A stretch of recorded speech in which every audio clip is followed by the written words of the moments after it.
film here until I get back. Okay, the comedians were. Alright. That's nice. I only bring that up because the stories I'm going to tell you, like, look, I get it. Comedy is a thing. We make up some shit. We laugh at it. That's fine. The stories I'm going to tell you are true. And that man right there, named Dane, was there for them. So he can back this shit up. That's really great. The last time my mother was here, and so he already knows where I'm going with this. So I was doing my skit. This is my third time doing stand-up comedy. And I have to tell you guys, I'm a real ray of sunshine. I believe in optimism and happiness. And my mother was sitting over there in the back of the corner. She laughed at one of my jokes. It was the first laugh I got all night. I was really proud of it. And I was like, guys, look, here's the thing. My mom's laughing, and I respect that. But if I had to, like, rate her on a scale of 1 to 10 on, like, how many people she's fucked and how much drugs she does, she's somewhere between, like, an 8 and Charlie Sheen. And I was like, look, Mom, I'm sorry. I wasn't trying to make fun of you. Like, do you remember that one time we went to my baseball game? No, that's right, you didn't go, my bad. I like to start on my skit with a light tone. And so I would just ask, how many people in the room have thought about suicide? I think yeah. Okay, a couple, alright. Here's the thing. People think that that's a bad thing. And I get that that's a bit sad and depressing, but if you look at the world and you're like, yeah, this is okay, I kind of feel like you're a bit stupid. And that's okay. Now, I don't know, because people say, would you ever commit suicide? And that's a weird question for me, because I might, but maybe not on purpose. I'm absolutely convinced I'll kill myself. But maybe on accident. Point in case. I went to the lake with my friend, Dane, right here. As well as some other business associates. And so he said to me, hey, I jumped off Hell's Gate. Do you know what that is? I said, I don't know what that is. It's a 100-foot cliff. It's in the water. And I said, yeah, I'll jump off it, man. That sounds fine. Like, fuck it, right? I was fucking wasted. Yeah, you were fucked up. Now, here's what you're supposed to do. Here's what you're supposed to do. You go up to Hell's Gate. You have friends. They care about your life. They want you to live. They have boats. They park the boats by where you're going to land. They spray water on the water, surface tension. I don't have time to explain physics, guys. You jump, you land in the water straight, everything's fine, hunky-dory. Here's what happened. We're passing into Hell's Gate. Dan said, yeah, I've done it twice. I'm very competitive. I said, I'll do it.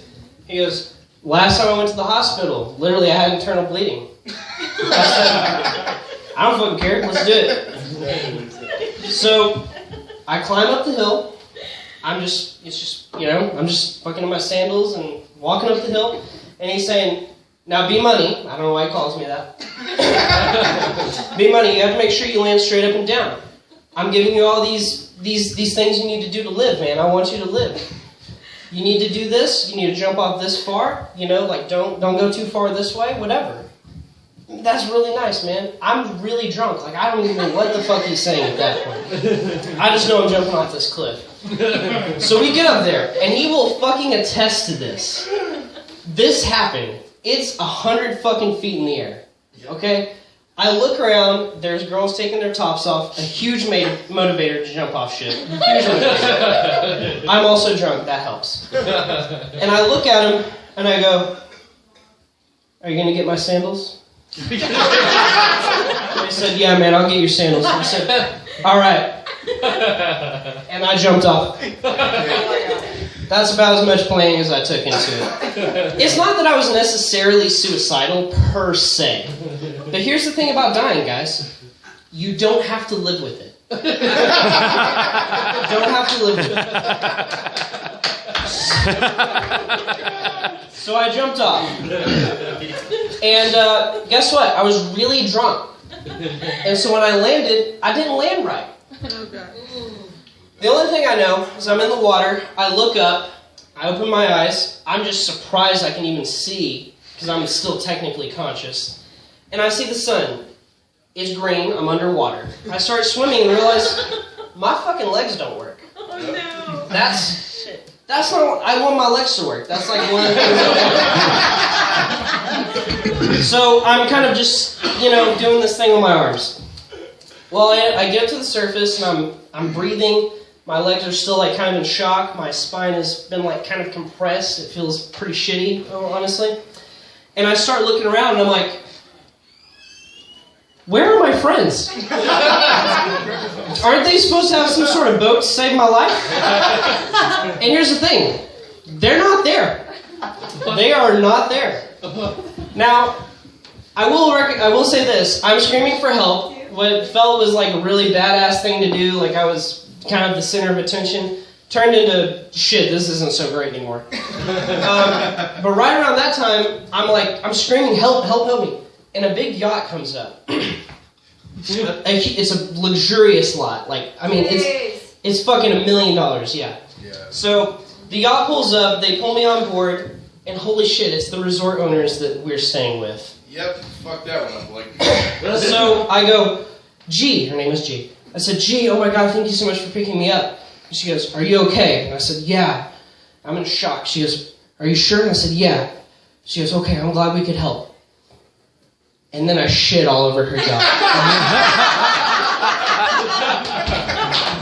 Here's the thing about shitting on a yacht, guys. None of y'all have shit on a yacht. You might have shat on a yacht a little bit, but you've never had explosive diarrhea on a yacht. And until you've done so, you don't know the reason to live.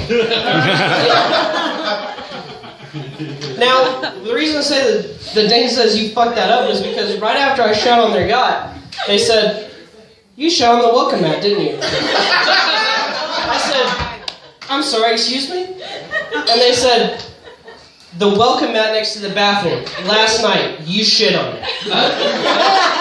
I said, no, I didn't. They said, clearly you did. You shit on one yacht, apparently you shit on everything. We're not allowed to go back there. That really happened. But no, I mean, I like to do all kinds of risk-taking shit like that. I've skydived, I've bungee jumped. You would not believe this, but I swear to God, I'm actually a cage fighter. Woo-hoo! Now, here's the thing. You can always trace back things that you do to your past. Everything that happens in your past affects your future. And the thing is, I know why I cage fight. It's because I had a bully. When I was young, I had a bully. Every single day I saw him, he would beat the shit out of me. I'm talking about, he would say, you're worthless. He would punch me, kick me while I was down. I was very short. I mean, obviously, my stature's not very big. But think about it. Bullies have a lot of, control and power in your life, right? They always have that weird nickname, like Tank, or Shark, or some shit like that, something overly masculine to hide their name, like Francis. I get it. Well, anyways, I remember one day I was 12 years old. I stood up for myself. I was like, I'm not gonna go through this anymore. But my bully had such a hold over me, I couldn't even call him by his name. I called him by his nickname, So I looked at him right in the face and I said, you know what, Dad? I'm tired of this. I don't remember a whole lot of what happened after that, but I feel like it went well. But no, growing up was kind of rough, right? My mom did a lot of drugs. She was pretty fun, I'll be honest. A lot of times she wakes up at 3 o'clock, she was like, how's school? I'd be like, oh, math's so hard, God, it was crazy. But I think one of the hardest things was being a brother, right? Because if you're a sibling, and if there are siblings in here, it's competitive, especially if you're a brother, right? Older brother, so I'm obviously supposed to be better at everything. The problem was my younger brother was better than everything when we were kids. Up until the point where I was 12, he was more athletic, popular, girls liked him more, he was blonde. But I was really lucky because when I was 12, some guy killed him, and now I'm better than everything that he is. For example, most stand-up performances. Check. That was to test you guys, to see how cool you were. Oh, come on. Woo! I assume that this is the point where I have to talk about how I'm single. Yeah, single ladies, they're great. I was in a relationship for roughly 6.5 years, which means I'm not very good at dating. That's not like really a skill I have. That's a thing that I have to kind of like develop, right? But as you're dating, you start to notice things, right? You start to notice like what kind of girls you're going to attract, what kind of girls you're not going to attract. And I found my 100% factual, absolute thing where I'm like, I'm going to fuck this chick. And that is if she has a cat. Because if she has a cat, that is highly indicative that she has psychological problems. Because here's the thing. A woman who has a cat is already used to showing affection to things that don't give a shit about her. Which is perfect for me. No, it's been fun. It's been kind of a crazy ride, you know. I had sex with some guy's wife. I work with him now. That's kind of weird. He adamantly denies that did not happen. Which is funny because it did. I laugh. I think it's funny. He doesn't so much.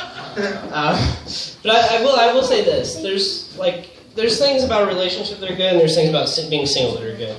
And the things about being in a relationship that are good is after you fuck, they'll pop your back. You know, they'll stomp on your back and pop your back. You can't do that when you're like dating. You just kind of be like, "What's your name again? Should I leave now? I guess I'm gonna go. Yeah." But I want to have a family. Like, I date, and I'm doing that whole process, but I really like the idea of having a wife and kids. But I'm not sure I should. And I'm not sure it's just because of my sunny disposition. It's because I feel like you can tell a lot about a person as a parent by how they treat their cell phone, right? And I drop mine a lot. But, I mean, okay, so I know what you're thinking. Buy a case. Yes, helmets exist. Perfect. But this is the next point. You solve the dropping problem. How do you solve the losing problem? Because just like cell phones, if you lose a kid for more than a couple days, chances are it's dead. Big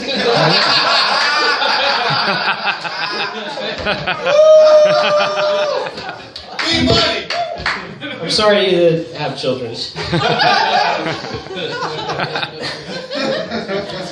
I'm glad that Caleb brought up the BDSM thing. That is very important. This is a topic I'm very passionate about, Caleb. BDSM is a very interesting concept. It's not something I would ever personally do, but it's something I've tried once or twice. It's really romantic in 50 Shades of Grey because screenwriters have made the whole situation work out. But there's a lot of awkward moments, you know? There's a lot of awkward moments they don't cover in BDSM. Like, you know, whenever you're tying them up and they're like, "Please let me go, I won't tell anyone." I'll do anything.